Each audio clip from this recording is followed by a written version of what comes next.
When I was growing up, if I wanted to ask a question about why do we do this? Why are we genuflecting? Why are we receiving the body and blood of Christ? My father didn't have an answer. He'd just say, that's what is written. Did you know the female pop star who practically carved the path for today's entire generation of pop icons? Well, it's none other than Madonna, the chaotic, sharp-edged girl who grew up in a humble Catholic family in Michigan, one of 6 children in a home shaped by discipline, church, and hard work. Her mother died when she was still young, and that early loss fueled her hunger, her defiance, and her lifelong instinct to reinvent herself. In the upcoming clip, Madonna talks about her father, a devout Catholic who never explained the faith to her. Let's listen to what she has to say. To a certain extent, I resented my father growing up because I felt like he wasn't present for us emotionally. He did have a lot of responsibilities, and he's a deeply Catholic person, but I felt like he followed his spiritual path, or he followed Catholicism because that's how he was raised. That's how it was done. When I was growing up, if I wanted to ask a question about why do we do this? Why are we genuflecting? Why are we receiving the body and blood of Christ? My father didn't have an answer. He'd just say, that's what is written. And what drew me to Kabbalah was that I could ask questions and there were answers, and questions were invited, which is the opposite of how it was brought up. So I looked at my father as kind of like a religious robot. You know what I mean? Not that he's not a good person, but I didn't want to be a robot. And what Madonna describes connects directly to something you see repeatedly in Catholic families, especially in places like India, where Christians are a tiny minority and where the deep intellectual Christian tradition of the West never fully took root. So when children start asking real questions, parents often respond in one of 2 ways. They either shut the question down completely with the firm, just believe what we believe, or they applaud their children's curiosity but don't actually provide solid answers. In the next clip, Bishop Barron breaks down this exact problem in much greater detail. But it's so good though, isn't it, Brandon, that I think the instinct today is to say, oh yeah, great, let doubts arise, yeah, questions, and then we leave them in a lurch.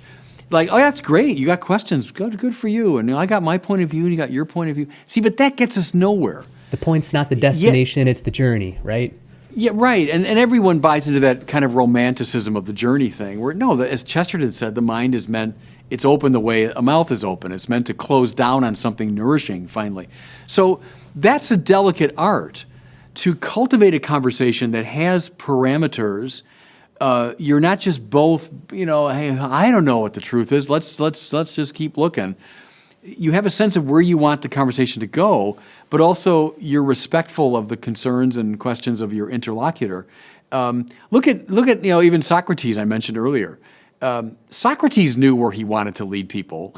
He had a very keen sense of what he was about, even as he respected the questions they kept raising. So that's an art, though. It's easy to resolve it one side or the other. Shut up. This is the truth. I don't want to hear your stupid questions. Or, I love your questions. Keep asking, and who knows? Those are both easy, but very dysfunctional. The subtle art is what he's describing there. I think, Brandon, I mentioned William F. Buckley earlier.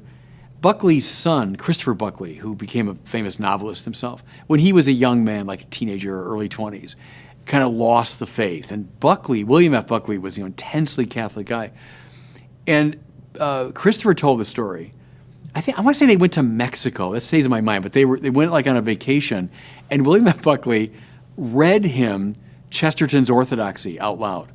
They just sat down and he read Orthodoxy and then invited Christopher to engage it, Well, there's someone who's, he knows his son's having doubts and having questions. He doesn't suppress them, but yet he also knew what the truth is, and he wanted to kind of guide and lead his son. So that's, I think, what Smith is talking about there. But, Brandon, I think of yourself and many others who parents of kids. You're all going to face that. Your kids will go through times of doubt or maybe a teen rebellion, et cetera. And find that delicate space, artfully managed, between direction and permission. That's not easy, but important. The first issue Bishop Barron highlights shows up most often in Western countries. Parents there often encourage their kids to ask questions endlessly, which sounds noble on the surface but becomes a trap when the questioning never leads anywhere. There's no guidance toward a real answer, no intellectual anchoring, no destination. It becomes questioning for the sake of questioning. Chesterton captured this perfectly. You open your mouth not to keep it permanently open, but to take in food, chew it, and digest it. The mind works the same way. Questions are meant to guide us toward truth, clarity, and conviction, not leave us drifting in permanent uncertainty. The second issue appears far more often in third world and non-Christian contexts. Without the strong Christian intellectual heritage the West developed, many parents simply lack the theological or philosophical formation needed to help their children navigate deeper questions. So instead of nurturing curiosity, they shut it down almost instinctively, not because they reject learning, but because they were never formed in a tradition, faith, with deep thinking. But the Catholic tradition has never separated the two. The Church has always insisted that faith and reason are like two wings of the human spirit and that we need both if we want to rise to the fullness of truth. And this is exactly why intellectual formation isn't some luxury for theologians. It's essential for every Catholic family that wants to raise children whose faith can withstand questions, challenges, and the world they will eventually face. In the next clip, Bishop Barron goes on a step further and gives a practical solution for parents who want to help their children but feel unprepared. Yeah, I think there were, when I started doing my discovery of Thomas Aquinas, and at first that was a very sort of private thing, and I had no one to talk about it with. But then, yes, there were some teachers that came into my life who discovered, oh, this kid's interested in philosophy, and then they became mentors to me and guides, helped me to do the right reading and so on. Was it, Brandon, you or Jared, or maybe both of you, talked about this, that with their own kids, maybe it was Jared, Jared Zimmer, for everyone who runs our Word on Fire Institute, to bring his own kids, though, to another adult to talk about like what it means to be a man, or talk about what it means how to treat women with respect. So it wasn't just his father telling him, but another respected male from outside the family who shared the same values. I don't know if you talked about that as well with your kids. I think that's a really wise method. Because then the kid says, okay, this is not just some idiosyncratic preoccupation of my crazy father. This is actually, there's a wider community that holds this, and this is a man that I really respect for whatever reason. I think this is a very intelligent, good, and kids might not be able to articulate that, but they feel it, right? They know it. So that's a channeling that's extremely important.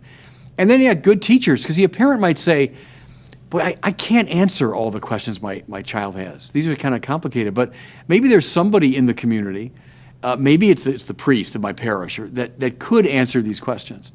Good, direct them that way. Maybe there's a youth group that's led by someone that's really, top notch, and that person could give them greater guidance. That to me is really wise. It convinces the child they're part of something much bigger than their own family, as important as that is. There's number one again. But, okay, now I'm part of even a wider community of people who are interested in these matters. And these aren't weirdos, or they're not some, cultic figures. These are people I know and respect. So I love that. I love that instinct. As Bishop Barron points out, it's actually healthy for children to be formed not only by their parents, but also by people they respect outside the family. Otherwise, religion can start to feel like a private family cult, something mom and dad do, rather than a truth that belongs to the wider church. So when mentors, teachers, priests, and respected adults step in, they help children see that faith is bigger, broader, and more beautiful than what they encounter at home. And this isn't just smart advice, it's woven straight into Bible storyline. Think about Jesus at 12 years old, slipping away from his parents and sitting in the temple. He wasn't learning the faith from Joseph or Mary in that moment. He was surrounded by the top teachers of Israel, listening intently, asking sharp questions, and engaging with the minds far outside his household. Even the Son of God grew through voices beyond his family. Or consider young Samuel. He didn't learn to recognize the voice of God through his parents' bedtime prayers. It was Eli, flawed, imperfect, but spiritually seasoned, who taught him how to listen. One gentle instruction from a mentor changed the entire trajectory of Samuel's life. Put these stories together and the message jumps off the page. Faith is not meant to be a closed family bubble. It's meant to be discovered in community, wrestled with under guidance, and confirmed through prayer who inspire respect. That's how faith becomes real, not just inherited, but encountered. Finally, I would like to end with the words of St. Pope John Paul II, who captured the heart of this entire issue. He said, parents are the first and most important educators of their own children, and they also possess a fundamental competence in this area. They are educators because they are parents. I hope this video is helpful. Let me know your thoughts in the comment section. God bless you.